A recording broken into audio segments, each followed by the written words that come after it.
I'm very fortunate that we've known each other for a long time, and you wrote all this about your life. What did you remember? Because you're having to dig deep. What did you remember and go, oh my goodness, like, and it moved you emotionally? That's very nice, Mr. Bones. You started right with the straight to the gut. I thought the book was going to be all the fun things that happened to me along the way. We are going to talk about the Commodores, we're talking about Tuskegee, we're going to talk about the peak, we won this, we won that. And then they said, well, what was the most exciting thing that ever happened to you? I said, well, I was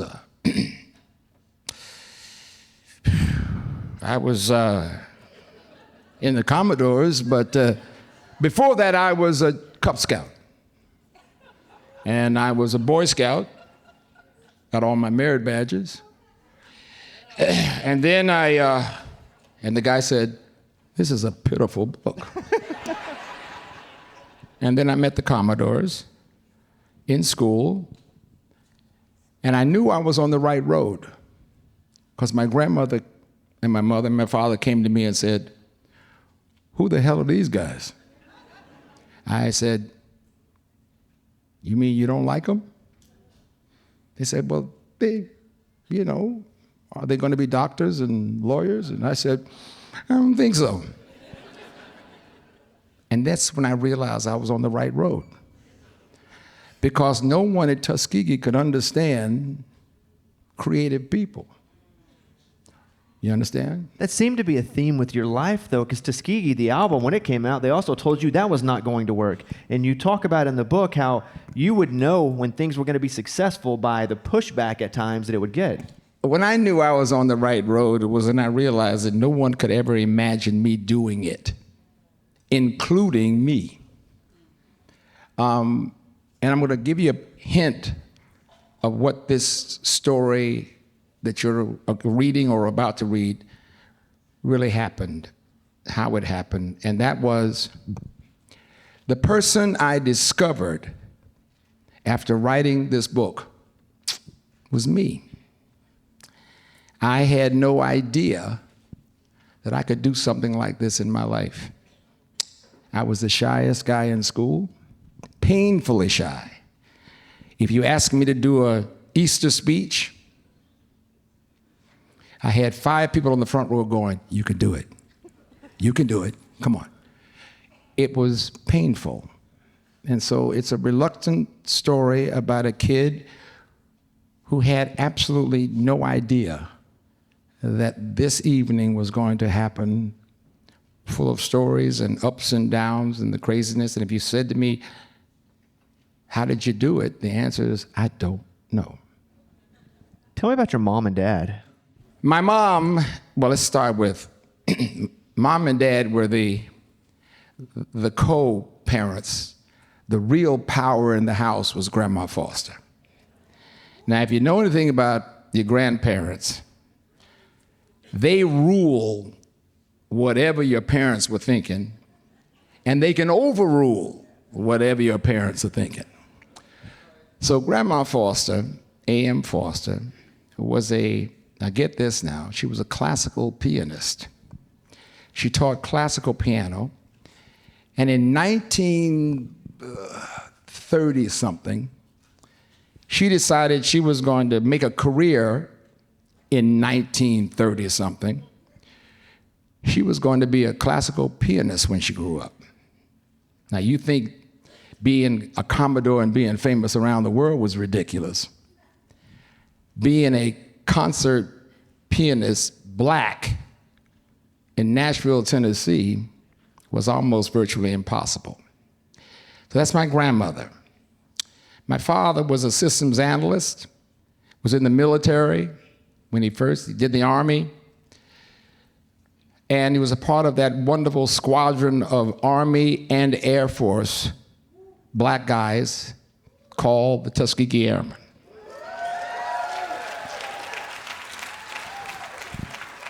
My mom, I don't know how my dad talked my mom into marrying him. Why? Because he was the funniest guy I'd ever met in my life.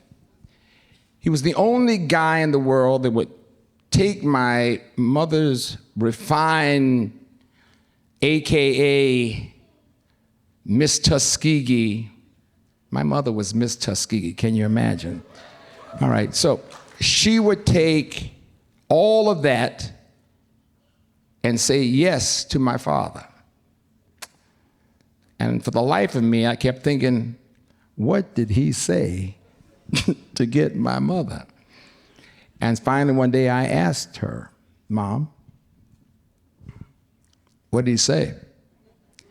And her answer was, he made me laugh.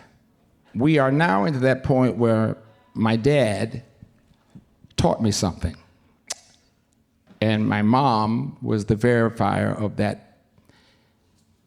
Mom was by the book. Here are the rules. Here's the etiquette.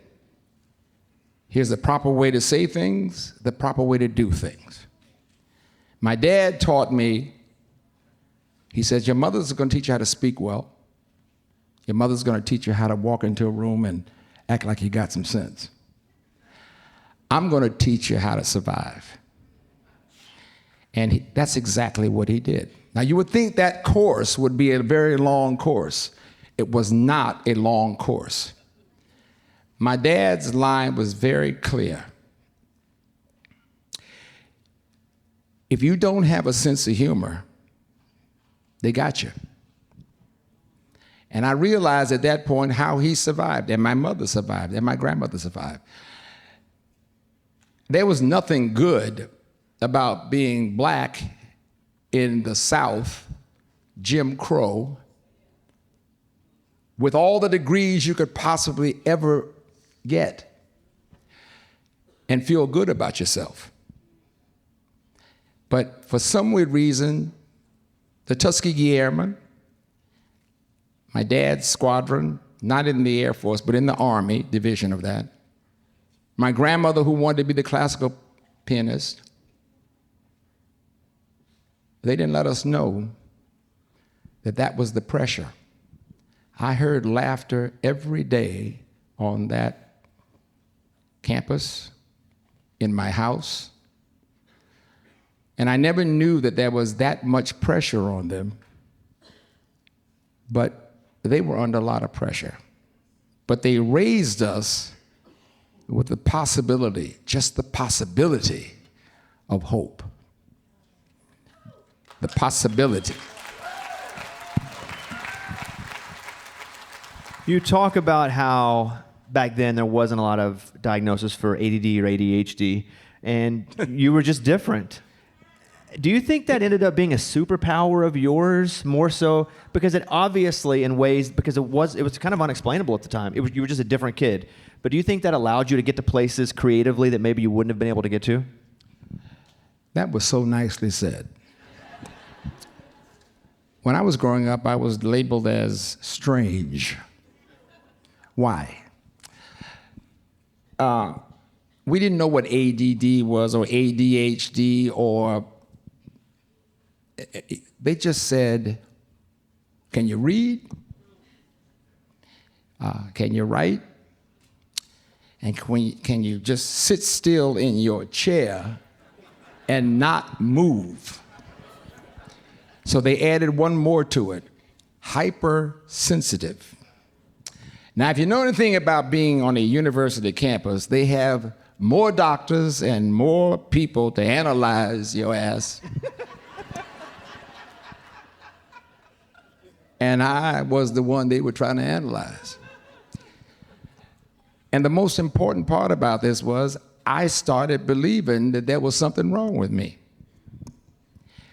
And so I went through life thinking, well, maybe I'm having a situation here where maybe I can't track things properly. So then I tried to read music, and I know the notes, I'm looking right at the notes, but I'm going, that's not working. And then I tried to read a passage from the thing, and it goes, and the man walked into the room. He went to the park. Lionel, and I froze. But then I took a speed reading course and passed with honors. But they didn't give me credit for getting the comprehension of the page. They gave me the credit of not being able to say word for word. So I had a problem. The next thing was, Bobby, this is first grade, second grade, fifth grade, high school, college. To the point where they would say, Mr. Richie, would you like to join the rest of the class? And the answer was, I was not present. I was on the other side somewhere in my imaginary place, creating something. I'm on an academic campus, get this, trying to create something, when all I had to do was read the damn thing out the book, and I can get an A. But I liked what I was doing on the other side. And that allowed you to do things to such a bigger level on the other side. I didn't know that. At one point, I think it got you there, right? No, it got me there, but the story is so amazing because what I want people to read from this book is not that I made it, is how the hell did I make it? Because there were so many things stacked against my conscious mind that I had to forget about what is the proper thing to do. And so everything was going well until I couldn't quite deal with it. I got to my university. Now I'm going to Tuskegee University for college, but I met these guys.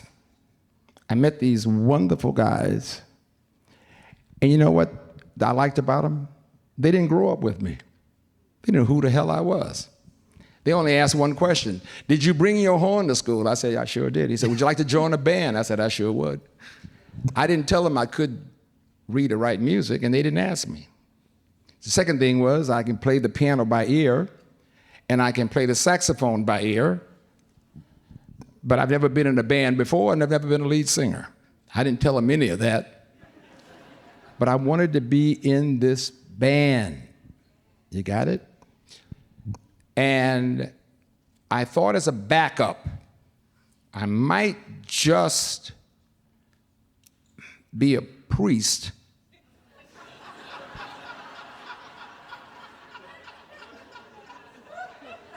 What? See, y'all didn't believe it either, and neither did I. But I thought most of the people that actually talked to me all day long were people of the clergy. I'm an Episcopalian. I would love to, God bless us. And by the way, we don't get that loud in church. So you understand, church was basically standard operating procedure of worshiping while being silent.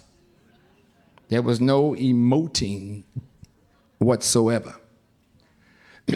Is there a T in emoting? Anyway. A strong one. So, I am now faced with my backup is priesthood. And then I decided, okay, I like these Commodores so much, we're gonna do clubs, we're gonna hang out. I've never been in a club before in my life. I don't know what a club is, right? Don't have a clue as to what this is gonna be, but boy, is it exciting. The greatest thing that ever happened in my educational world was some lady on the front row said, sing it, baby. Sing it, baby. And I went back to Father Caution and Bishop Murray, Vernon Jones, looked across the desk and said, I don't think I'm gonna be priest material. I have discovered something that I don't want to let go. I touched somebody. Now, wait a minute now. You have to understand, this is a guy that I was invisible invisible. Somebody screamed. And then from there, we went on to stand in front of a stage, and people were chasing me and talking to me. And I had one problem, though. We didn't have a record deal, and I'm in my junior year in college. And the Jackson 5, out of the Clear Blue Sky, our manager at the time, we had a guy in New York City. Every year we go to New York. But every year we go to New York, summer. And this time, not knowing that Benny had a lady named, a friend of his, named Suzanne DePass, who said, I've got a new job, Uncle Benny. I'm going to take this new group called the Jackson 5 out on their first tour across America. I'm looking for a front act, an opening act. And Benny said they were upstairs under my table and on my sofa and in my refrigerator in my apartment. And we walked out on stage, and we were the opening act. And I don't know what happened at that point, but the opening act for our first show was Madison Square Gardens. Madison Square Gardens, which means we missed the Chitlin circuit and went straight to Madison Square Gardens.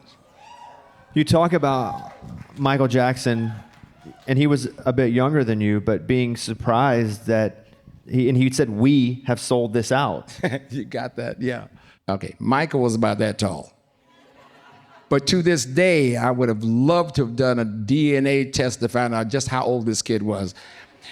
This was a full-grown man. And he was doing stuff that it was just stupid. And we're backstage, and he peeks around the curtain, and I peek around the curtain. He says, Lionel, we sold out Madison Square Gardens. And I said, you sold out Madison Square Gardens. I'm hanging with you. But what did I learn backstage? What I learned was there was limos everywhere, but the Jacksons only had one. So I'm thinking to myself, okay, well, let me figure out who these other people are. First limo was the trucking company, the people who owned the trucking companies. Second one was the lighting company, sound company, the publishers, the writers, the record presidents, Mr. Gordy. I realized at that point, there's a business here. So just in case, by the way, I'm still the horn holder at this time, because I had no idea I could write a song.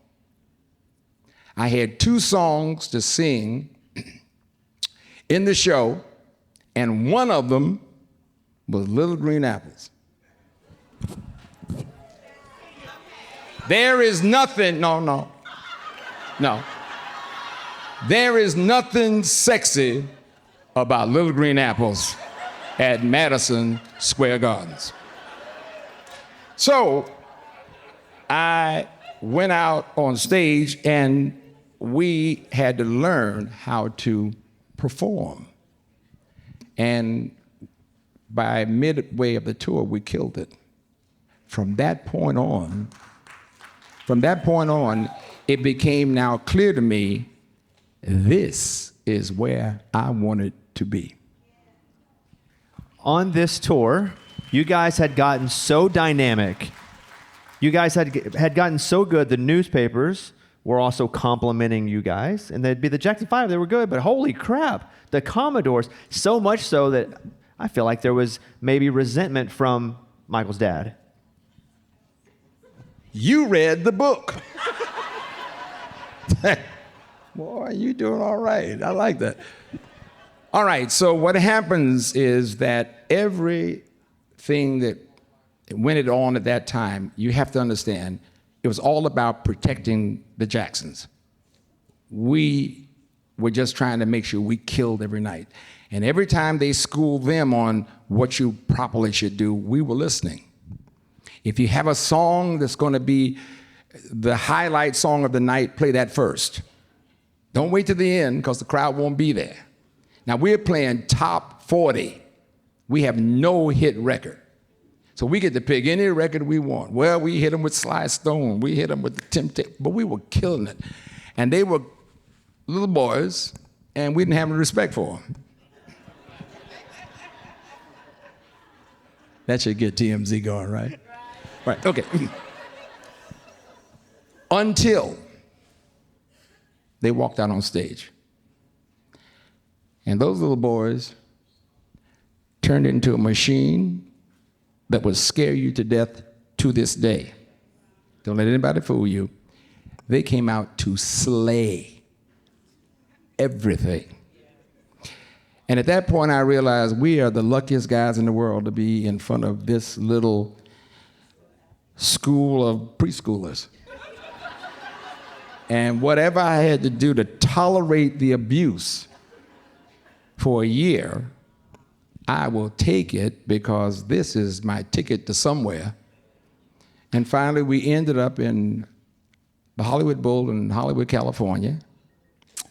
And those little kids walked us right into Motown Records.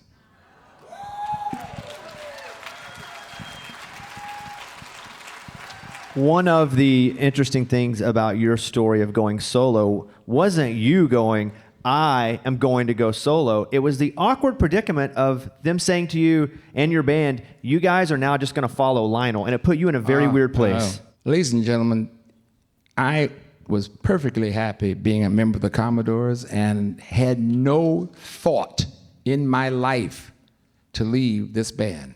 In fact, I wrote, I think somewhere in the book, thank God for the Commodores because without them, I would never have been Lionel Richie. That is a true story. These guys, this is not a band now. This is a group of brothers I never had before, a group of brothers that didn't grow up on a university campus. These brothers grew up in real life. Mylon Williams, Mississippi. Clyde, the drummer, and Tommy, that's Florida. I'm not talking about the ritzy side of Florida. I'm talking about Florida, okay? And so when I tell you William King, Birmingham, Alabama, they taught me more stuff that I had no idea what survival was until I heard their story. But more importantly, they taught me that I can be me. I heard terrifying words from these guys. Lionel, bend over on the stage and kiss that girl on the front row. And I said to them in my grandmother, mother, and father's training, I don't know the girl on the front row. And they said, fool, will you just bend over and kiss that damn girl on the front row? And so finally, I found enough guts in my heart to bend over and kiss that girl on the front row. There was such a scream in this huge arena that the problem the Commodores had from that point on was, Lionel, quit kissing the girls and sing the damn song. I had discovered sexy. You understand? So everybody thinks for a moment that Lionel broke out, being the lover he was when he was growing up, and decided he's gonna go solo. I did not want to go solo. I had the band, I had everything I needed. All I needed to do was just stay in the band. By this time, I discovered I could write. By this time, I didn't have to play the saxophone too long because I had to be able to sing more than I could play the sax. This is good news. Now came the problem. Reviews. Everything was fine until Lady. Everything was fine until lady. Now they know me as the writer, and they don't know the rest of the guys, but they know Lionel Richie's and the Commodores, and he wrote Lady. So now you go back to the band to do interviews on behalf of the band. And here are the questions. So Lionel, tell us, when you started the Commodores, tell us how you did it. Well, I didn't start we started the Commodores. Lionel, how does it feel being the front man? This is not good. And then finally, the ultimate. Madison Square Gardens. And then finally, Lionel Richie sat down to the piano and played his songs. Here's the line that stabbed everybody in the chest.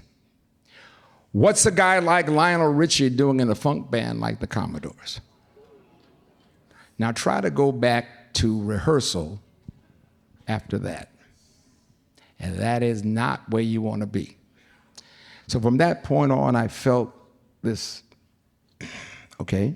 And no matter what I tried to do, no matter how I tried to do it, no matter if I stay on the road longer, but also what was coming at the same time was After 3 Times a Lady, after Ceylon, got it? And then Lady came out.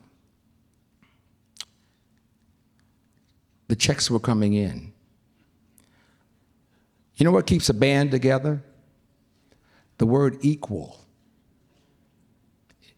It was not equal. And so it became, and believe me, I'm telling you, I knew what was happening. I just was in denial, but it was the hardest thing. And I knew eventually that something had to happen, and it did. I had to leave the Commodores. I want to talk about songs specifically, and let's bounce around through some songs. And Lady is so interesting to me because I loved Kenny Rogers. Yep. It's like I got to know him a little bit before he passed away, a few years, loved him. And, you know, he's known for that song that you wrote, but it really wasn't Lady. You had it as like Baby, and he was just telling you a story, and you're like, yep, it's Lady. No, everybody, you have to understand something. You want to be embarrassed and you want to get mad. Every guy in the Commodores would bring in 10 songs for the album. And each one of us thought that their 10 songs was the 10 that should be on the album. So you don't need to finish the song totally, because all you had to do is play, and here's the first song. Nope. All right, here's my second song. Nope. So you don't write, you don't finish crap. You just hit the head of it, go to the verse, go to the hook. They like it, great. Kenny Rogers called me on the phone one day and said, I want one of those ballads. You got one? And I said, yeah, I got one. And he said, I want you, how fast can you get me the song? I said, well, I got a problem. I'm on my way on tour. We are just finishing up the album.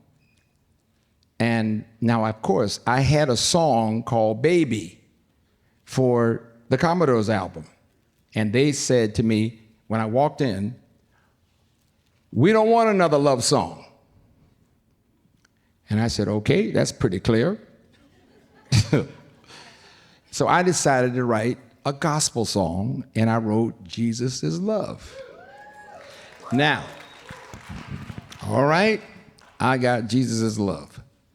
I am not going to be able to do this with Kenny because we're going on tour. I said, when I get back off a tour, Kenny, I'll call you, and we got it, no problem. 2 weeks later, we're about to go on tour.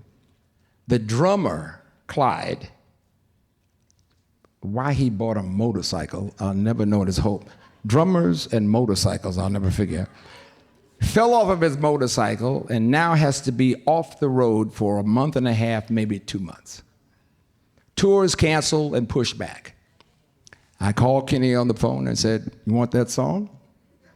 He says, I do. I said, I'm available. Because that's Kenny Rogers. You returned his phone call, you see. And so he said, meet me in Vegas. I get to Vegas, and there he is in the dressing room, bigger than life.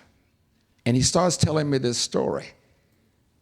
He says, I just got married. I said, yeah, congratulations, I heard that. He says, I married a lady. I'm from Houston, Texas, and I don't know why on earth Marianne is so refined. I have no business being with a lady. This lady is so amazing, Lionel. She does things that I would have never, she has taste I've never seen. He went on, this lady. He said, by the way, what's the name of the song you wrote for me? I said, Lady. He ain't stupid. The brother ain't stupid. Baby, lady, same damn thing. Right? Now, he's excited because it's right on the story he wants to talk about. All right, now, let me hear it. Wow. Now, this is Commodore pitching 101. Lady, I'm your knight in shining armor, and I love you. You have made me what I am, and I am yours.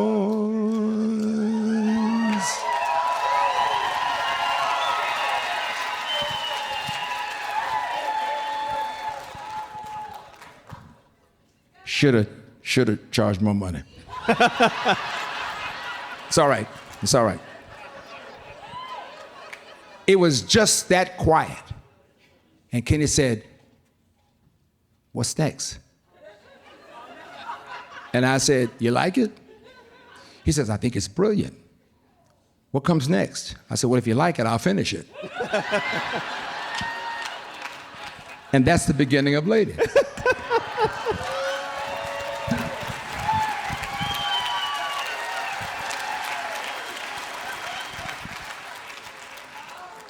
The places that songs come from could be purposeful or could be random. Can we take up a collection? Something that happened like that? Yeah. It's all right. It's all the right. more you sing, the more they'll throw in. Ooh, Yeah. If I got it, yeah. Hey. Nothing felt as random to me as hello. How that song came to be. There are things, what I love most about writing, it's got to be simple. If it ain't simple, you won't remember it, and neither will I. And when you have ADD, you need it simple. All right? Now, I was playing around with my co-producer, James Anthony Carmichael, and he was late, and when he walked in, I said, hello, is it me you're looking for?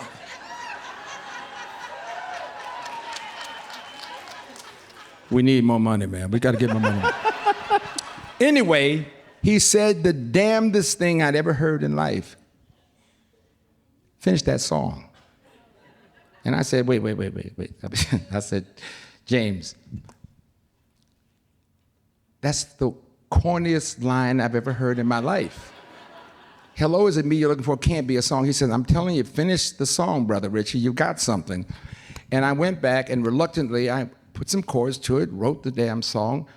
He said, let's record it. I said, James, I'll be laughed out of the business with hello, is it me you're looking for?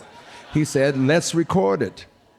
All right? We record the song, lush, lush, lush strings. It was just amazing. And then I loved it, and he hated it. Why? It's too heavy. It's too heavy. So I went off somewhere and wrote a song to kick Lady's ass. Hello's ass.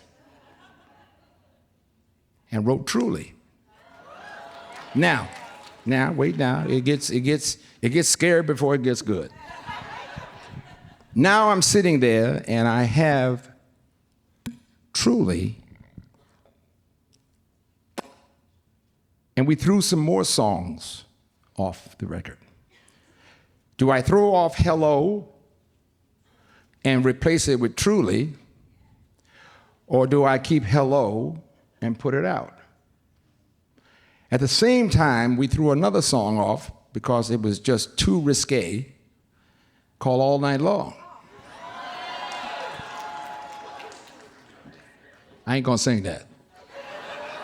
That takes too long.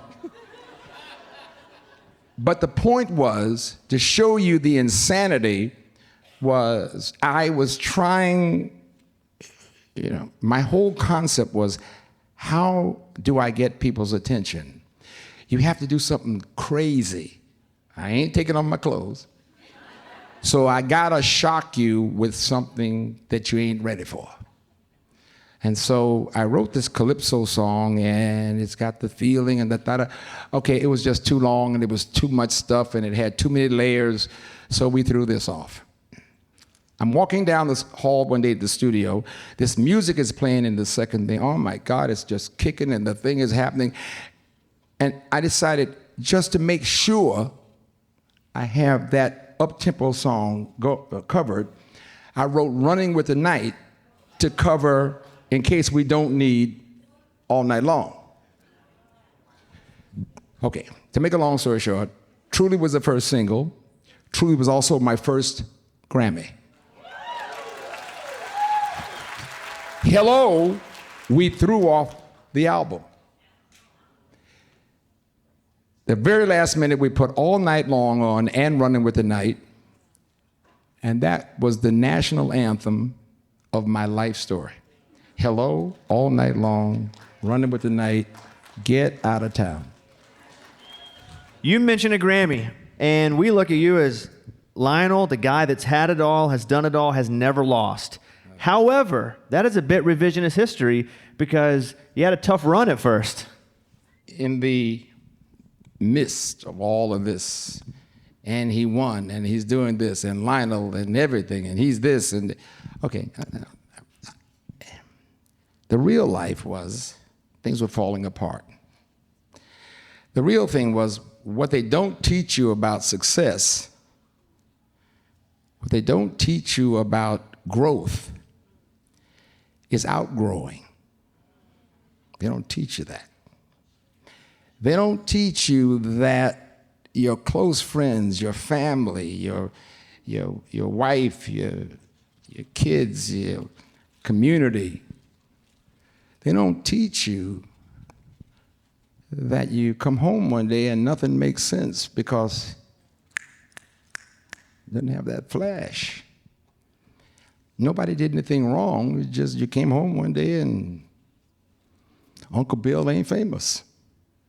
And Uncle Bill is not funny anymore.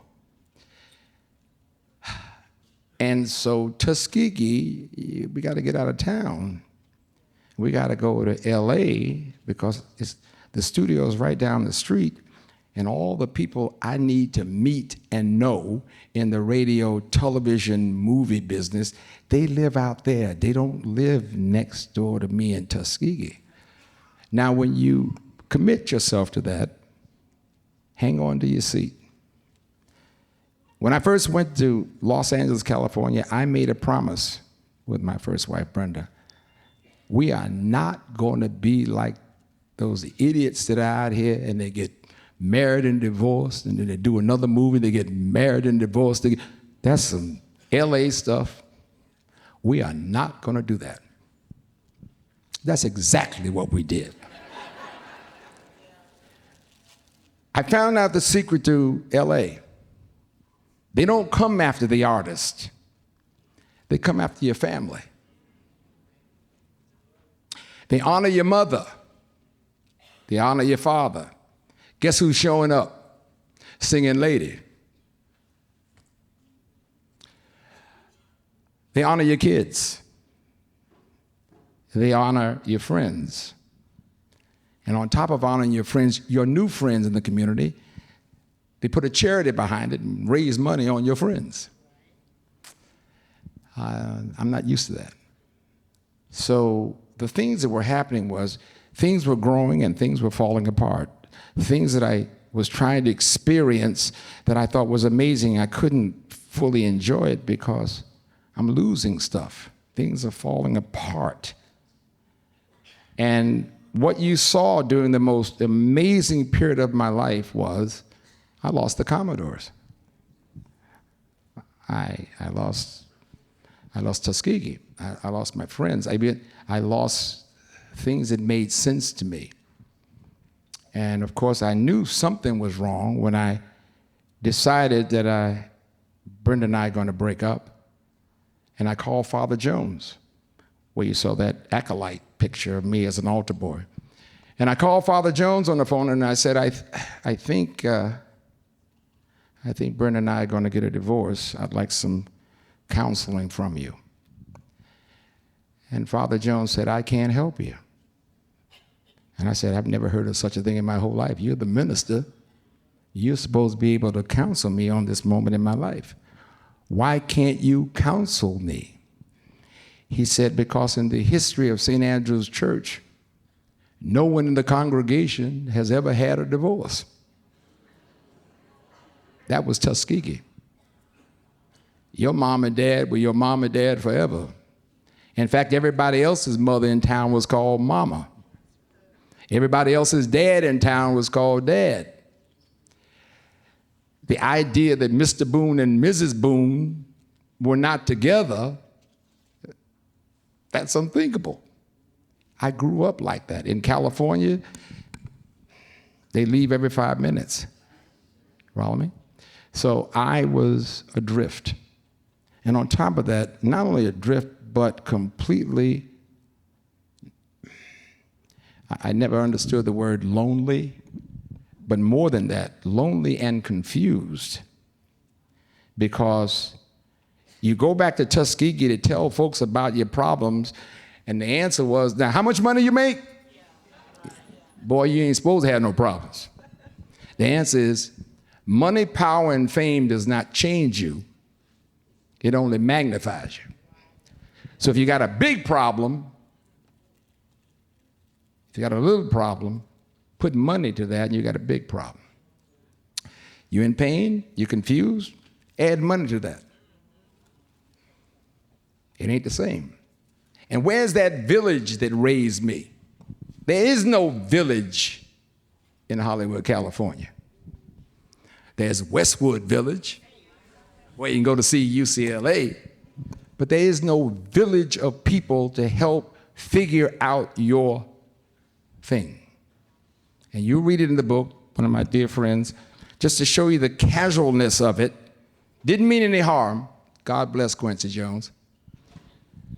But I went to Quincy and I said, Quincy, I've got a marriage problem. He said, Lionel, how many times have you been married? And I said, this is my first marriage. Oh, Lionel, got plenty more. Plenty more. And that's when I realized you can fall in love. You can't afford to fall in love. Not the second time. Ladies and gentlemen, the first time is the hardest. The second time, you get a lawyer to cover in case that doesn't work out. Am I talking to you down here? I need an amen. I need an amen. Give her a kiss. I need a, no.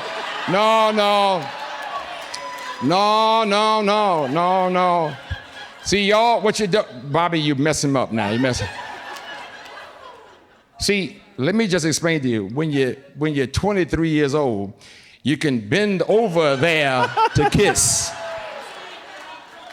When you're 96, just to squat alone. But anyway, I'm saying to you, I had to get a lawyer. Now, have you ever tried to tell the person you're marrying, I need to get a lawyer before we can do this? what made me paranoid of this thing called marriage. I got suspicious because I was in divorce court, and I said, but God said, and the man said, let me remind you, Mr. Richie, God has no voice in my courtroom. I said, so let me get this straight. It took one country preacher to get me in it, and 4 Beverly Hills lawyers to get me out of it, with half of my estate. I won't talk about that too much more. But Bobby, I got a lesson. Here I am being this love songwriter. Here I am, people going, Lionel is just the greatest lover of all times. How in the world could I be paranoid of love? So I want to know, because I love the documentary on Netflix. I thought it came together wonderfully. It made me feel good. I thought you guys produced it well. The song's amazing. We are the world. Yeah. Like, it lives. It lives. What story didn't get told in that documentary? Like a good one that we didn't see that you're like, oh, man, that's a good one. Well, We Are the World had so many twists and turns and things that you don't understand, but I will tell you a backstory. And God bless him. When I tell you this story now, understand what I'm saying to you. We loved Al Jarreau. Al Jarreau is one of the most talented singers in the world. And we touched on it just a little bit in the documentary, but we didn't go deep. So here's the answer. Al wanted to celebrate the song We Are the World before we recorded the damn thing. So Al started drinking about 9 o'clock.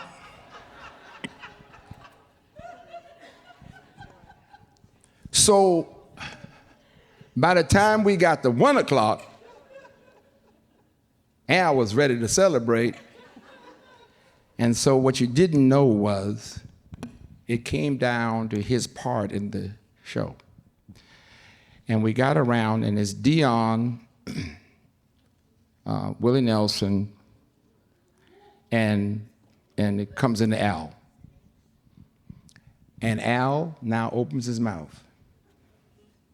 And what we heard from Al is, why,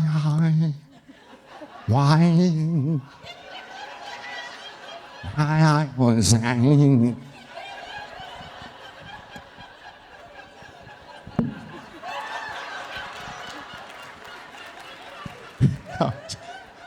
Holy shit. Okay.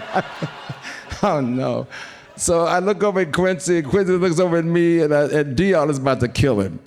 Because she's got to harmonize with Al. So Quincy said, let's take a break. Let's figure this out. So I go over to Quincy, and he says, okay, what's the problem? I said, he's getting some alcohol from somewhere. I go, we don't have any alcohol in the room. So I went out in the hall, and there, in the hallway, his wife did not bring a bottle. She brought the damn case. And he was on the second bottle. Okay, so we went back when we did We Are the World and took every take we could find to get his part right. It's not in sync exactly, but we found one. It was the early part of bottle 1. But you will never hear that story except on Bobby Bones' podcast. Thank you, thank you. But the truth of the matter was he was a sweetheart and talented as hell. But the point was that particular night, we didn't need any more surprises, and he was the biggest surprise of that evening. My final question. You wrote so much about your life in the book from the beginning up until basically now. I want to know what you enjoy now, what you love right now, this version of Lionel Richie. I wasn't ready for that one. That's good. You know what? There's a moment in time.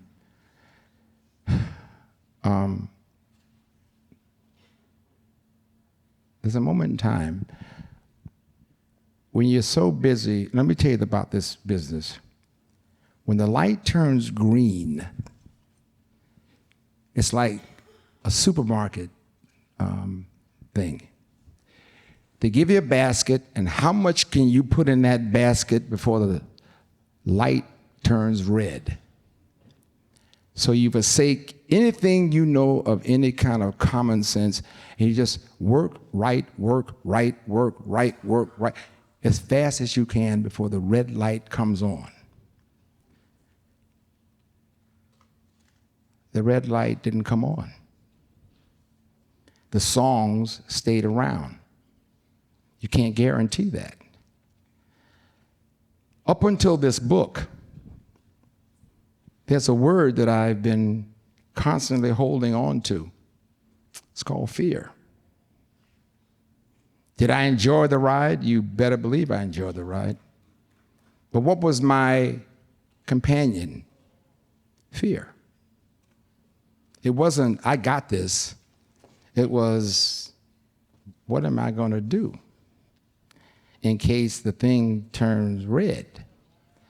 Not realizing it's been 40 years since the light turned green. And so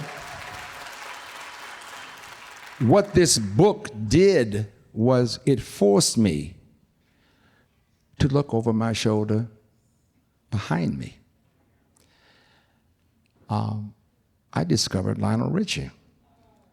I discovered that all the people that you are laughing at right now and waving at and expecting to sing all night long, and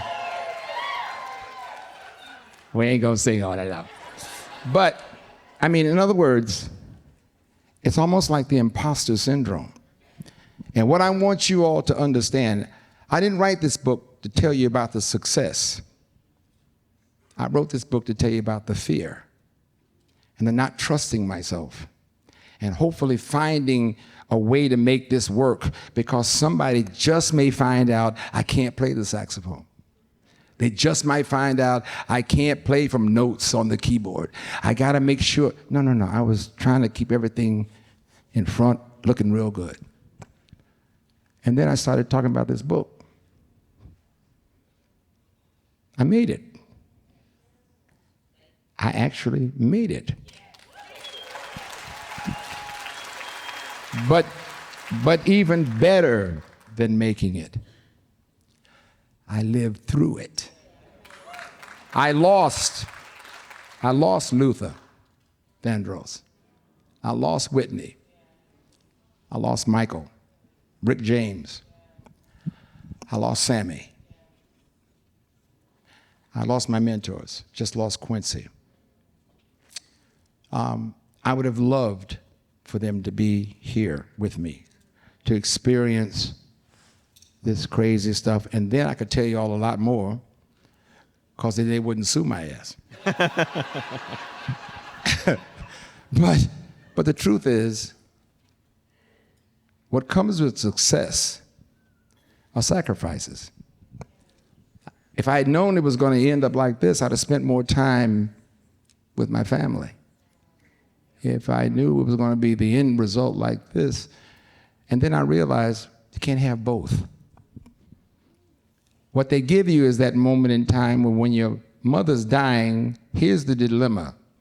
Do I cancel the world tour to go home to check on my mother? By the way, the world tour was the all night long tour. Now, do I cancel that tour, or do I stay on the phone to see how mom's doing?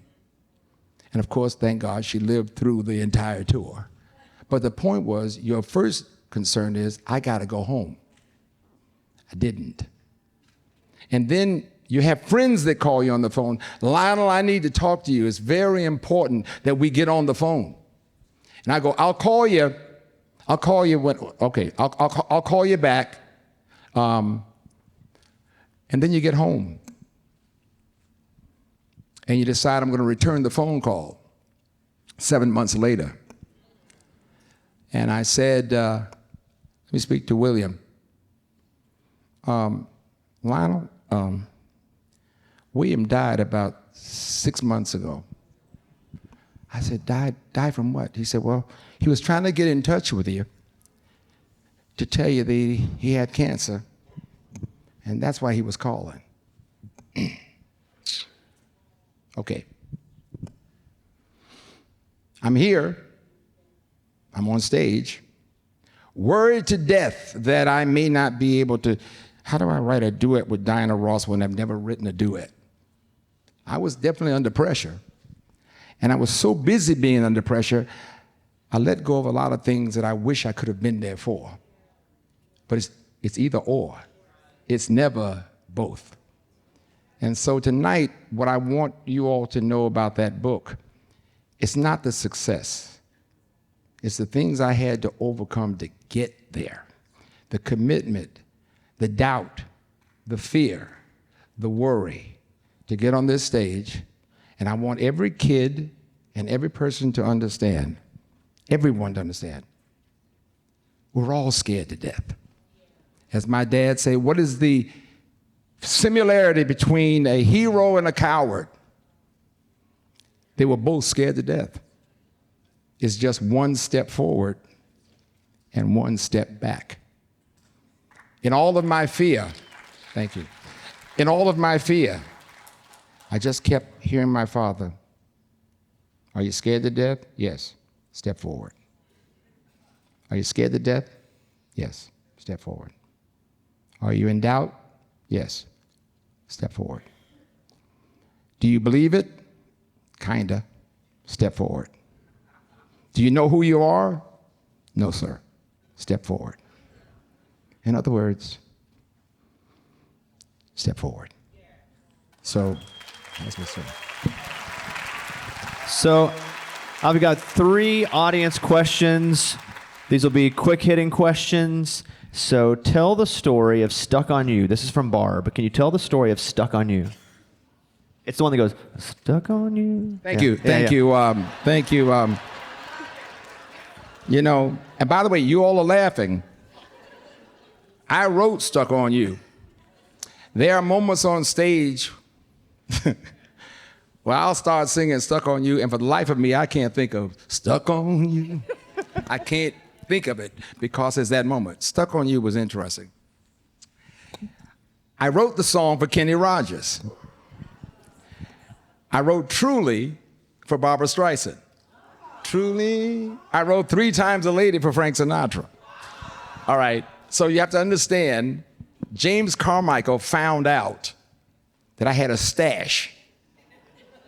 So after every group meeting, he'd always go, Brother Richie, let's go back to your house and play the songs you wrote for somebody else. And I played him Stuck on You. And the song is very clear. You don't have to ask the question, what's the song about? I'm stuck on you. Now, I'll tell you something funny about why we're talking about Stuck on You. There's no other story that goes along with that. But I didn't realize how special simplicity would be. I'm playing China.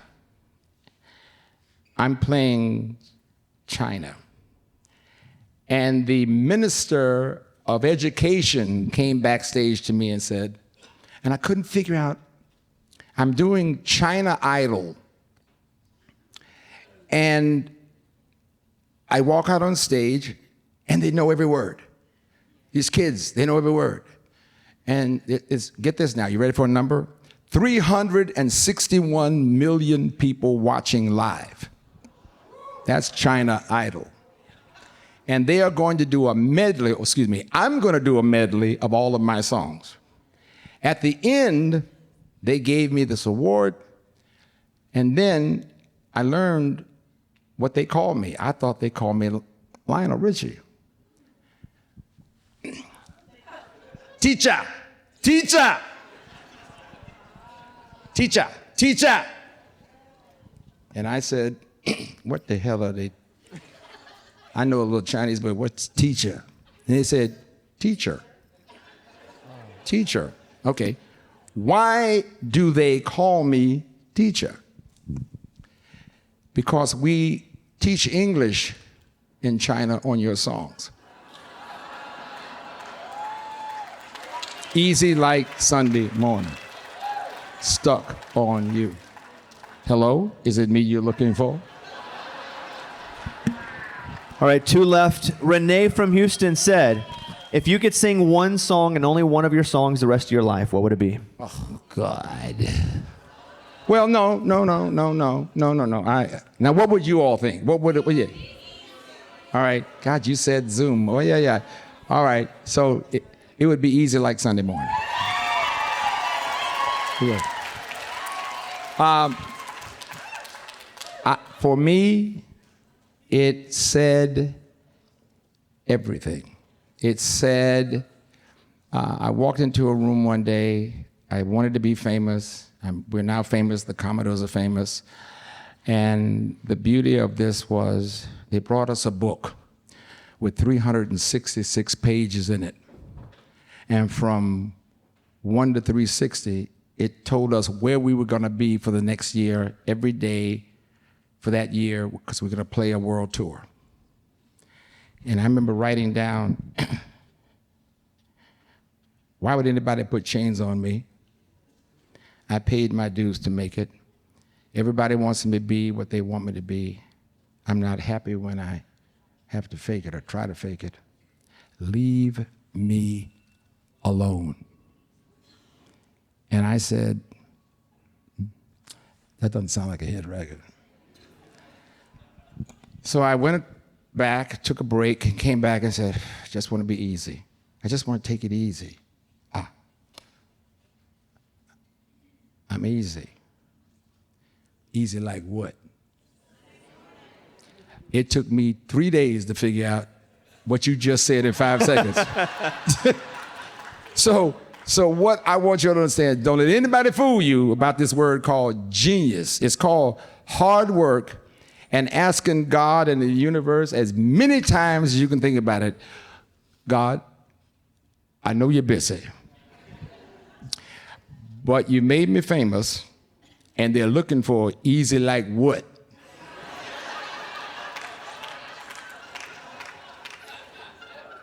What is it?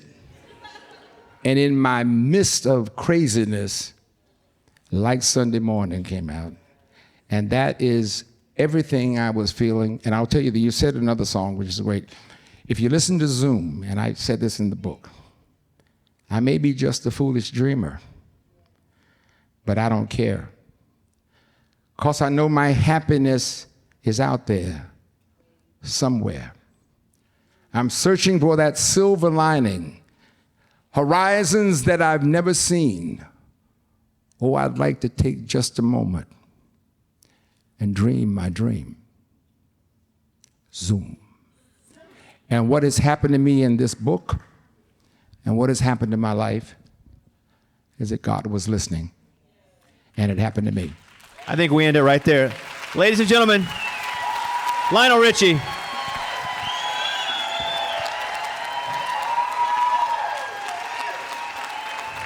Bobby Bones.